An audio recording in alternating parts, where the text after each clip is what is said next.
사라져가고 그러다 보니까 비트코인은 충분히 자기 역할 여전히 잘하고 있어요. 네. 그래서 비트코인의 도미넌스는 그냥 상대적으로 보면 이제 더 커지는 거죠. 이더리움도 자기 역할이 있죠. 네. 다른 코인들이 쉽게 진입할 수 있게끔 해주니까요.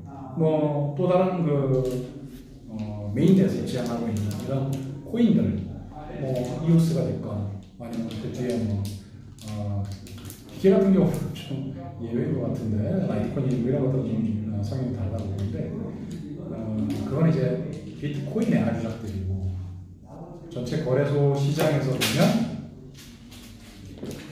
비트코인, 이더리움, 리플까지는 확실하게 자기 역할들을 가지고 자기 가치를 잘 하고 있죠. 잘 해내고 있죠. 그 가치 잘 만들어내죠. 그런데 그 밑에 있는 코인들이 자기의 역할을 어떻게 이제 잘 만들어내느냐에 따라서 서바이벌 할 수도 있고 뭐 아닐 수도 있고 그러겠죠. 그러니까 지금은 그 정도 코인을 가지고 거래를 한다고 하면 그러면 향후에도 걔네들이 경쟁이 만약에 없다는 가정하에 쉽게 저는 비트코인도 10년 안에 사라지고 대체될 거라고 보는 쪽인데 네, 저도 그렇게 생각했습니다. 저는 다르게 생각하는데 저는 금이 될 거라 생각하는데 저는 그렇지 않을 거라고 봐요. 그러니까 그럴 수도 있고. 네. 그러니까 그 화폐가 아니라 그냥 가치저당 수단 그냥 약간 그렇게 저는 이걸 전 못 바꿀죠. 왜 그러냐면 그거 극복을 못 할 것 같아요. 그 역사라든지 그 믿음 자체를 아무리 어떤 좋은 게 나와도 그걸 대체를 못 한다고 해야 되나 약간? 그러니까 조금 이제 비트코인을 들여다보면 비트코인만 가지고 이야기를 해보면 비트코인이 그럼 어디에 가치가 있지? 그건 왜 도대체 1비트코인이 700만 원 이제 며칠 전에 어제 오늘 해가지고 700만 원 찍었죠. 왜 1비트코인이 700만 원씩이나 되어야 하지? 왜 그러지? 그러니까 그걸 한번 생각해보면 그건 정말 적절한 건지 앞으로 그게 1억이 된다고 누구를 이야기하는데 맞는 이야기인지 생각해볼 수 있죠. 그럼 비트코인은 그 역할은 뭐지? 그냥 사람들이 다 신뢰에 기반해가지고 자기 가치를 가진다고 하니까 화폐는 원래 그렇다고 하니까 그럼 비트코인도 모든 사람들이 다 믿기 때문에 그럼 어느 날 갑자기 사람들이 안 믿으면 그럼 그 역할이 없는 거잖아요. 우리는 지금 현재 화폐라고 하는 건 믿음이라고 이야기를 하는데 신뢰에 기반해서 화폐가 생겼다고 이야기하는데 그거는 실물화폐 아주 오래전 옛날 이야기고요. 그리고 BNB가 최근에 해킹당했잖아요. 네. 그 해킹당해서 그 롤백을 하면은 그걸 못 쓰게 할 수 있으니까 해커가 그걸 못 이용하게 하니까 기술적으로 그걸 못 이용하게 하는데 비용을 들여가지고 하면은 자오걔가 그걸 할 수는 있는데 안 한 거잖아. 어떻게 보면 그게 맞는 거죠. 기술적으로는 얘네들 해가지고 그거 못 쓰게 할 수도 있었던 거죠. 해커들을 걔네들 그렇지 않아요? 그게 네. 그게 이제 황당한 이야기인데요. 네. 왜 황당하냐면 블록체인에 대한 신뢰성을 근본적으로 흔들어버리는 이야기예요. 기술적으로는 가능하잖아요, 그게? 그러니까 기술적으로 당연히 가능하죠. 네. 못해서가 아니고 네. 반대로 그걸 현실적으로도 못한다 네. 라고 하는 것 때문에 비트코인이 블록체인이 신뢰를 가질 수 있는 거였어요. 네. 그러니까 김모 원장님도 그 비트코인 블록체인이라고 하는 건 아주 확실해서 절대 해킹이 안 된다고 생각을 하는데 실제로 우리는 이 앞에도 여러 차례의 해킹들을 많이 봤어요. 그렇죠. 그 기술적인 허점이 있어서뿐만이 아니라 해시레이트가 낮은 것들, 가령 그 비트코인 골드도 그랬고 또 뭐 있었죠? GCash이 GCash도 그 해킹 사태가 있었죠. 몇 개월 전에 있었죠. 그러니까 그 POW 방식으로 하는 게 모든 컴퓨터들이 다 참여한다고 보면 그럼 원장이 다 분산되어 있기 때문에 이 POW를 이길 수 있는 다른 POW가 없죠.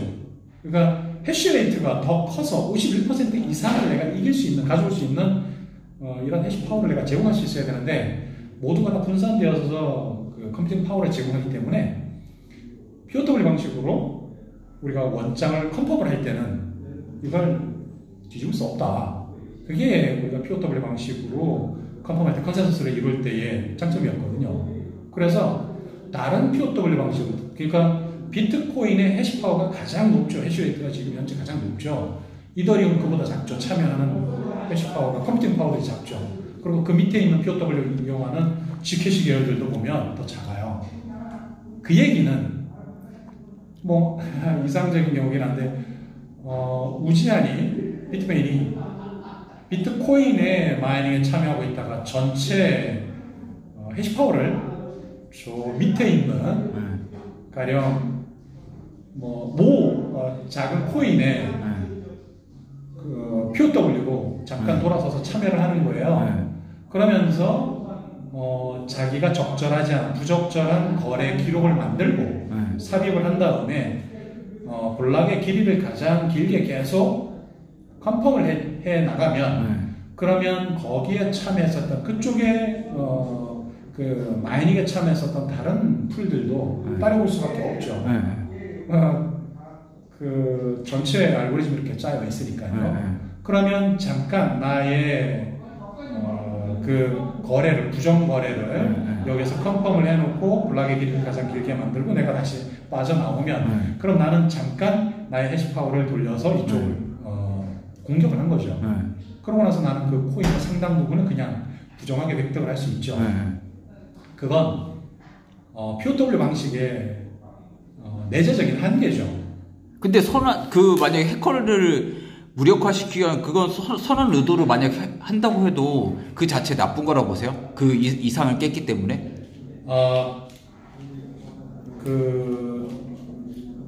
그러니까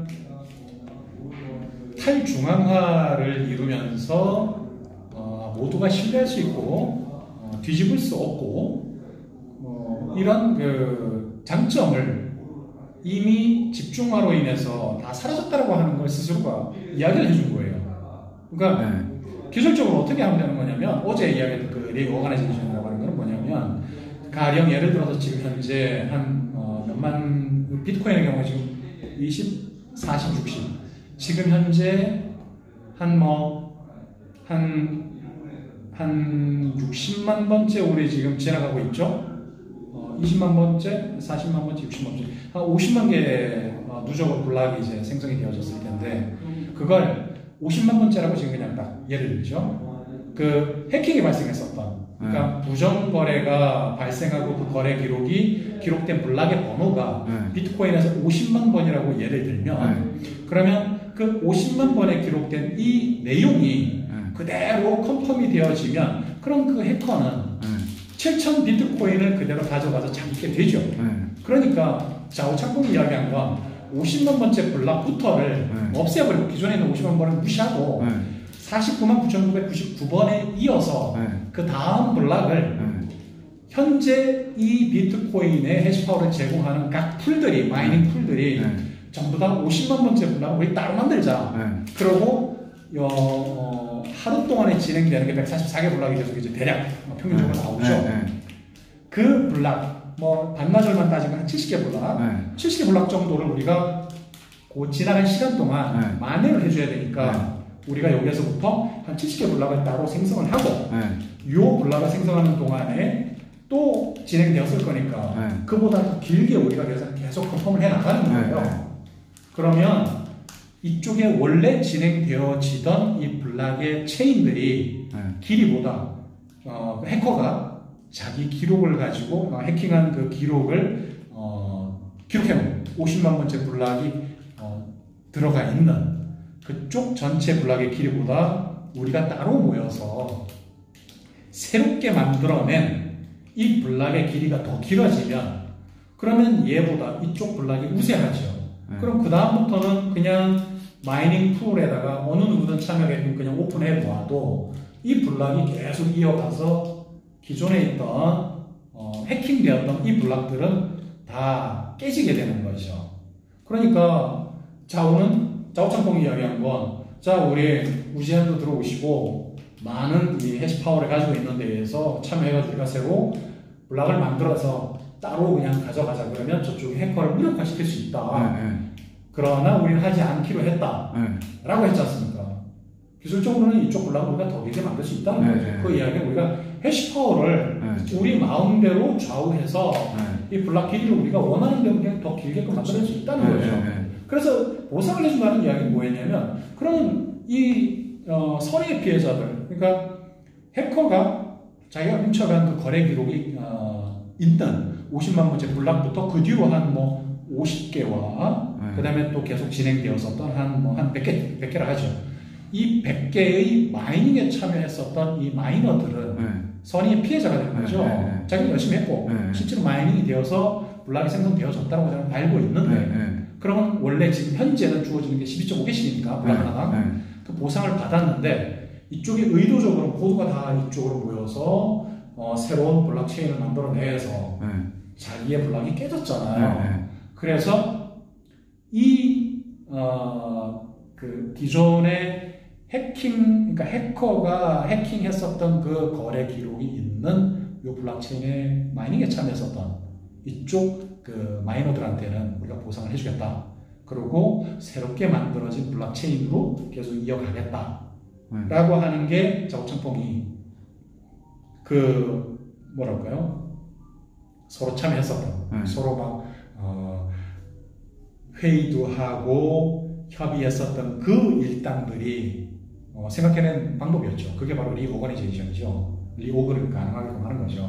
근데 저는 그게 필요하더라고요. 왜 그러면 이더리움 클래식 이더리움 사태가 비슷하잖아요, 사실. 근데 이더리움 클래식 어떻게 보면 정통이잖아요. 해커 그냥 우리는 그 정신이 더 중요하다 해가지고 한 게 그거고, 이더리움은 그냥 어떻게 보면 변절을 했는데, 이더리움 가격이 더 높잖아요. 지금 이더리움 클래식은 예를 들어서 그거에 비하면 예를 들어서 더 인지도도 낮고, 저는 해킹 피해를 너무 많이 봐서 그런지 응징이 분명히 뭔가 필요하다고 생각해요. 진짜 그놈들 한번 뜨거운 맛을 한번 봐야 되는 생각이에요. 어떻게 하든 진짜 저는 이더리움 클래식 잘못했다고 생각해요. 왜 그러냐면 그 범죄를 그걸 분명히 잘못한 건데 그런 식으로 그냥 그걸 한번 묵과를 한번 해주면 이게 그러니까 어떤 경우도 선례 자체가 어떻게 보면 다 나쁜 쪽이긴 한데, 저는 뭔가를 이렇게 이놈들을 한번 혼내줘야 진짜 저는 해킹 피해를 많이 받아서 그런지 이 정신이 중요한 건지, 저는 법으로는 어떻게 할 수 없으니까 진짜 이놈들을 어떻게 진짜 골탕을 한번 먹이든지 하여튼 뭐가 있어야 되는 거예요. 그 페널티가 분명히 중앙화된 권력이 있을 경우, 가령 그 거래 기록들도 한 은행이 예를 들어서 다 보존하고 있다 그러면 그 은행이 자유적으로 바꿀 수 있죠. 그런 걸 피하기 위해서 탈중앙화를 하고 블록체인에 다 기록을 해놓고 그걸 원장을 공유함으로 인해서 모두가 다 바꿀 수도 없고 깨끗하게 공명정대하게 우리가 항상 확인해 볼 수도 있고, 그런 장점을 가지고 블록체인이 출발을 했고 그 대표적인 게 대표 선수가 비트코인이죠. 그런데 그 비트코인마저도 이제 어제 이야기했던 장천봉 이야기한 건 원하면 우리가 바꿀 수 있다는 거죠. 그 얘기는 섬찟한 이야기입니다. 이게 그렇죠. 그 블록체인의 장점, 탈중앙화라고 하는 게 사라지는 거죠. 이미 해시파워는 이미 다 집중화되어져 있고 그들에 의해서 이 블록은 언제든 조정될 수도 있고. 그럼 차라리 이 풀이 나은 거잖아요. 어떻게, 저는 그래서 차라리 이 풀이 낫다고 생각해요. 그러면 리플은 해킹을 안 하잖아요. 재단이 있으니까. 최소한 저는 뭔가 탈중화가 그러니까 노터치를 한다는 것 자체가 어떻게 보면 저는 재단이 진짜 깊숙이 개입해가지고 뭔가를 좀 이렇게 액션을 좀 취해줘야 진짜 막 빨리 동결시키고 거래소에 못 쓰게 하고 막 이렇게 메일이라도 보내고 뭔가 이렇게 돈을 받는 사람들이 뭔가를 이렇게, 리플은 해킹을 안 당하잖아요. 그러니까 리플은 시도 자체도 안 하고 재단이 있으니까 안 건드리잖아요, 잘. 물론 그게 좀. 그러니까 그게 저는 이게 너무 해커들이 너무, 그러니까 이게 손쉽게 너무 가지고 논다는 거예요. 이미 그게 밝혀졌잖아요. 아는 사람은 이제 그게 다 아는 거잖아요. 그게 그 탈중화 자체는 어떻게 보면 저는 공산주의랑 똑같다 생각해요. 이게 말은 좋아도 결국 공산주의가 다 실패한 것 자체 보면 결국은 리플처럼 가야 된다는 게, 어떻게 보면 그 궁극적인 미래는 리플처럼 가야 되고, 결국은 국가가 그 암호화폐를 발행해가지고 이런 식으로 통제하고 이런 식으로 결국은 가지 않을까. 그게 어떻게 보면 굳이 중앙화된 리플도 블락이 기록하지 않는 방식으로도 가잖아요. 네. 두 가지가 있잖아요. 네. 그러니까 중앙화의 장점이 있죠. 네. 그리고 이제 탈중앙화의 장점도 있는 건데 탈중앙화의 장점은 탈중앙화는 그게 달성될 수가 없다. 그러니까 공산주의가 이념 좋은데 현실적으로 그게 구현된 적이 없잖아요. 물론 뭐 석기 시대에 뭐 그렇게 했는지 모르겠어요. 그러니까 제 생각은 이게 그러니까 어떻게 보면 이데올로기가 머릿속으로는 이게 가능한 거지만 결국은 그게 독점이 되고 해시나 이런 것들에서 저는 그래서 트릴레마가 있잖아요. 저는 탈중앙화 버려야 되는 생각해요. 솔직히 말하면. 그거 버리면은 두 개 가지고만 하기 때문에 결국은 그게 할 수 있거든요. 사실 근데 트릴레마는 달성할 수가 없어요. 뭘 해도 제가 보기에는 저는 그렇게 생각하거든요. 두 개만 남으면 오히려 그건 뭐 스케일빌리티랑 뭐 얘네들은 그게 어떻게 보면 잘 조화를 시킬 수도 있는 거잖아요. 모순되긴 하지만. 저는 상황이 다르죠. 네. 그러니까 비트코인이 탈중앙화를 못한 게 아니라 최초에 논문이 나오고 그때 예상을 네. 이렇게까지 큰 참여자 풀이 생길 거다라고 생각을 하지 못했던 거고요. 네. 과거에는 그 초창기에는 충분히 잘 이루어졌었죠. 네. 탈중앙화. 그러니까 그 해시 파워들이 그룹으로 모이고 그들이 하나의 세력을 형성하면서 전체의 제공되어지는 해시 파워 중에 절반 이상 51%를 점유할 수 있다라는 생각을 안 했었고 반대로 51%를 점유하더라도 그들이 이걸 없애기 공격하기보다는 오히려 그때쯤 되면 그들이 보호하는 게 더 이익이다라고 하는 쪽으로 다 생각을 했었죠. 네. 맞는 이야기죠. 근데 그 보호를 해줄 수가 없잖아요. 그러니까 예를 들어서 우주연계 털려도 얘가 진짜 그걸 돌려가지고 예를 들어서 우주연 비트코인 털려도 그렇게 해버리면 자기가 그러니까 어떻게 보면 완전히 변질자처럼 되잖아요. 뭐 가론 유다처럼 약간 예수 팔아먹고 예를 들어서 그렇게 돼 보니까 이 정신은 완전히 그걸 무너뜨리는 거니까 그런 비트코인이 진짜 막 10분의 1 토막이 나와도 할 말이 없는 거잖아요. 가격이. 그러니까 비트코인은 그래서 저는 아직도 더 나아져야 된다고 저는 생각을 하고 있어요. 네, 물론 그렇죠. 그렇죠. 그래서 그게 저는 1억을 가는 게 아니라 네. 비트코인이 가는 걸로 저는 대체될 거라고 보는 쪽인데요. 네. 현재 다양한 컨센서스 방식이 있는데 합의 방식이 있는데 그게 제가 보기에도 저는 POW 방식이 가장 좋다고 생각해요. 가장 안전하고 확실하다고 생각을 함에도 불구하고 그게 너무 많은 자원을 소모한다. 쉽게 이제 전기세를 소모한다고 해서 POS 방식으로 바뀌는데 POS 방식으로 가는 순간 탈중앙화를 포기하게 되죠. 일정적으로. 그래서 POW 방식이 좋기는 한데 여전히 POW 방식에서도 그럼 그게 끝이냐? 그럼 그게 대안이 POS밖에 없느냐? 비포스밖에 없느냐? 그렇지 않을 거다. 또 다른 자원을 그렇게 많이 소모하지 않으면서도 합의 방식이 모두가 다 참여했을 때만 가능해지는 그 방식을 누군가가 또 다른 쪽에서 찾아낼 수 있지 않겠는가. 그래서 저는 그 트릴레마는 절대 해결 못하는 게 아니라 기술의 발전은 모순을 해결하면서 진행되어 오거든요. 그러니까 성능이 좋은 건 당연히 비싸야죠. 그런데 성능이 좋은 게 비쌀 때는 시장을 크게 먹지 못해요. 성능이 좋은데 모순, 가격이 싸야 되는 그 모순을 해결했을 때 시장이 받아들이게 되죠. 그러니까 지금 현재 트릴레마는 절대 해결 못할 거야 라기보다는 저는 그 트릴레마를 해결하는 어떤 코인이 시장에 매스 어옵션을 가져올 거다.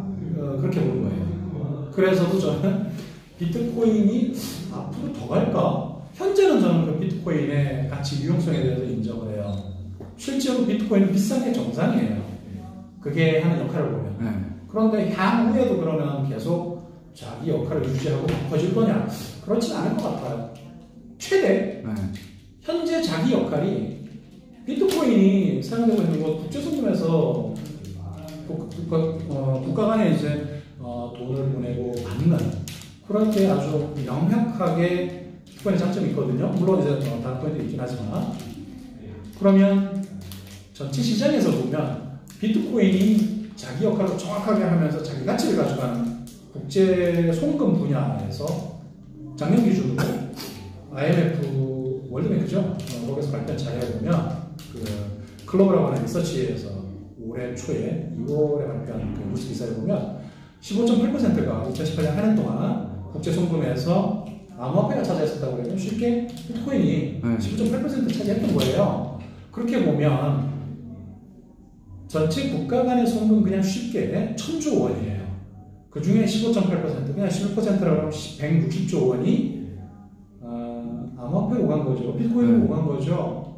그럼 그럴 때 수수료를 1%로만 우리가 산정하더라도 왜? 국가 간에 지금 국제 송금할 때 수수료는 작으면 한 7%, 제2금 요건을 이용해서 조금 높을 때는 한 10% 정도의 수수료가 붙는다고 해요. 근데 비트코인이 아니라 그건 어떻게 보면 리플이 특화됐기 때문에 비트코인을 그럼 설 자리가 없는 거잖아요, 사실. 점점. 지금 현재는 누가 리플을 가지고 아직 국가 간의 송금에 쓰진 않죠. 그건 은행 간의 이제 송금을 이용하고 있고요. 아직은 매스 옵션의 단계가 아니죠. 그런데 비트코인이 국가 간의 송금에서 16% 차지했다는 이야기는 그 새로운 서비스를 이 시장이 받아들일 때 우리 종형의 일반 정규 분포 곡선에서 보면 그러면 파이오니어 또는 뭐 얼리 어답터 이런 사람들을 다 지나쳤고 이제 대중이 이용하는 매스 옵션의 단계에 들어가거든요. 그러면 전체 시장에서 그냥 아주 쉽게 한번 생각을 해보는 거죠. 그냥 우리가 건물을 하나 예를 들어서 보면 이 건물이 우리 강남에 있을 때와 동일한 크기의 건물이 아프리카 사하라 사막에 있을 때 그 가치가 다르죠. 왜? 그걸 이용하는 사람들이 없죠. 강남에서 동일한 크기의 건물이 1년에 한 뭐 1조 원의 임대료를 벌어들인다고 할 때 그 가치와 그 건물의 가치 그 동일한 크기의 건물이 사하라 사막에 있어가지고 아무도 임대료를 안 내요. 그럴 때 그 건물의 가치 동일하게 외형을 가지고 있다 하더라도 가격은 다르겠죠. 우리는 이 건물이 얼마인지는 쉽게 그 월세로 수익을 우리가 생각해 볼 수 있습니다.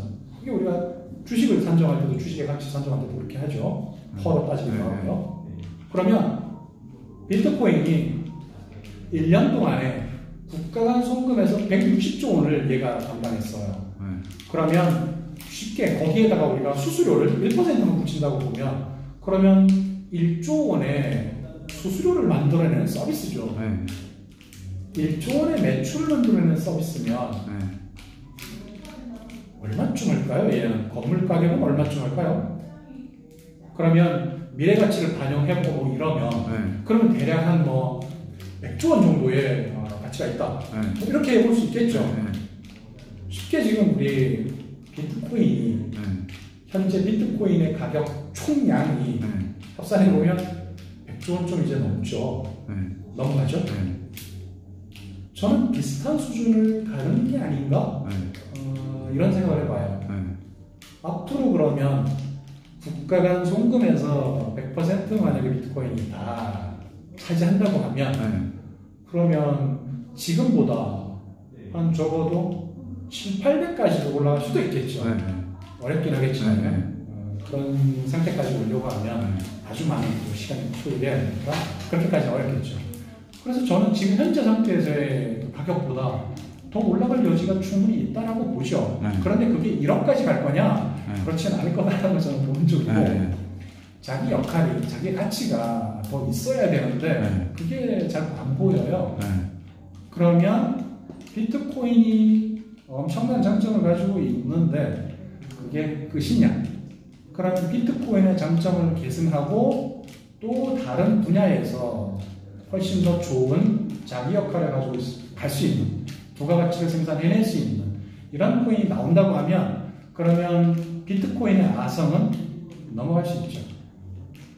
그 영광은 다음 코인으로 넘어가겠죠. 그래서 저는 10년 정도면 그런 시간이면 비트코인이 가지고 있는 그 역할을 충실하게 해내면서 일상적으로도 쓸 수 있게끔 역할을 해주는, 기능을 해주는 이런 코인들이 나올 거다라고 저는 기대를 해보는 겁니다. 그래서 비트코인이라고. 근데 그러면 그런 것들은 스테이블 코인이 될 거고 별로 투자 가치가 사실 없는 거잖아요. 그러니까 예를 들어서 뭐 그게 제일 좋은 거 사실 연방준비은행에서 미국 그런 거 어떻게 뭐 개발하는 게 오히려 제가 보기에는 뭐 예를 들어서 뭐 저는 그러면은 그러니까 뭐라고 하죠? 약간 무슨 말씀인지 아시겠어요? 약간 그러니까 이게 투자 가치가 그러니까 기대치 약간 비트코인 그래도 산 사람한테 그래도 우상향 할 거야 디플레이션 되니까 그런 기대치가 있잖아요. 약간의 뭐 그런 반감기가 있으니까 이게 오를 거야 그런 거 있잖아요. 약간 그런 게 있으니까 사람들이 안 파는 거 아닌가? 그 약간 어떻게 보면 여러 가지를 설명드려야 되는데 그냥 아까 이제 향후에 나올 탄생할 코인이 스테이블이 아니겠느냐라고 말씀하신 그 부분만 네. 제가 생각하는 그 견해를 말씀드리면 스테이블의 형태가 다음번에 비트코인을 이어갈 차세대 주자가 될까? 그건 아닐 것 같아요. 왜냐하면 스테이블은 암호화폐라는 크립토 월드와 현실에 있는 뭐 달러 또는 위안화로 이루어진 그런 이 리얼월드 사이에 매핑을 시켜주는 거지. 1대1로 연결만 해주는 거고 치환만 해주는 계산만 편하게 해주는 역할이지. 그 스테이블 안에 자기 기능을 담고 있는 건 잘 안 보여요. 저는 그래서 오히려 스테이블보다는 그 기능으로 볼 때, 역할로 볼 때 이더리움이 훨씬 더 큰 기능을 하고 리플이 훨씬 더 큰 기능을 하는 걸로 저는 보이거든요. 그래서 스테이블이 다음 주자로 나올까? 중간에 잠깐 그 과도기라고 저는 보여지고요. 스테이블 코인은. 스테이블 코인은 그냥 아까 말씀하셨던 미국 연방준비위원회에서 그냥 달러 대신에 그냥 앞으로 우리는 블록체인에다 기록하면서 종이를 찍지 않고 우리가 여기서 그냥 발행하겠습니다. 디지털로 발행하겠습니다라고 해버리면 되는 거죠. 누가 그러면 뭐 중국이나 예를 들어서 그러면은 거의 게임 끝이 아닌가요? 왜 그러냐면 이게 저는 그러니까 그 뭐지 JP 모건이 코인 만든다고 했잖아요. 그러니까 어떤 사람이 거기에 투자하는 거야. 잘 알만한 사람이. 근데 스테이블 코인인데 왜 투자하지? 이 사람 잘 모르나? 근데 뭔가를 또 알고 있나? 약간 그러니까 이게 의문이 가는 거예요. 분명히 이 사람은 제가 누군지 갑자기 생각나는데 JP 모건 코인을 사라는 거예요 저한테. 근데 저는 살 수도 없고 사실 스테이블 코인인데 분명히 투자적인 가치가 있어야 뭐 사는 거지 그렇잖아요. 그래서 이 사람 무슨 의도로 나한테 이런 거지 해가지고 의심이 많이 갔어요. 그냥 스테이블을 아마 사는 게 아니었을 거라고 추측을 해보고요. 또 아니면은 테라와 그 루나처럼 뭔가 이게 두 가지를 만드는 건가 얘네들이 이러시고 진짜 되게 막 의문을 되게 많이 가서 친한 사람 아니었는데 우연히 그러니까 스테이블이 그 다음에 대표 주자가 되지는 않을 것 같다고 저는 예상이 되고요. 지금 현재 아까 말씀하셨던 트릴레마 현재 블록체인과 암호화폐가 가지고 있는 모순들 그 모순을 해결하는 방향에서 다음번에 주자가 될 수 있는 코인이 나오지 않을까 그렇게 생각을 하고요. 그리고 각 분야별로 암호화폐가 접목되어지면서 확산되어지는 그 역할들을 누군가가 제대로 해내는 이런 코인들이 만들어지지 않겠나. 지금 있는 것 중에서는 안 보이시고요. 지금 있는 것 중에서 잘 보이네요. 그래요? 어딘가에서 보이지 않는 어딘가에서 그 역할들을 해내고 있을 수가 있는데 아직은 잘 안 보이네요. 그리고 대부분 현실을 너무 모르시는 것 아닌가 또 무시하는 것 아닌가 하는 이런 좀 회의적인 생각들이 들고요. 아직까지는 좀 못 본 것 같아요. 알겠습니다. 그럼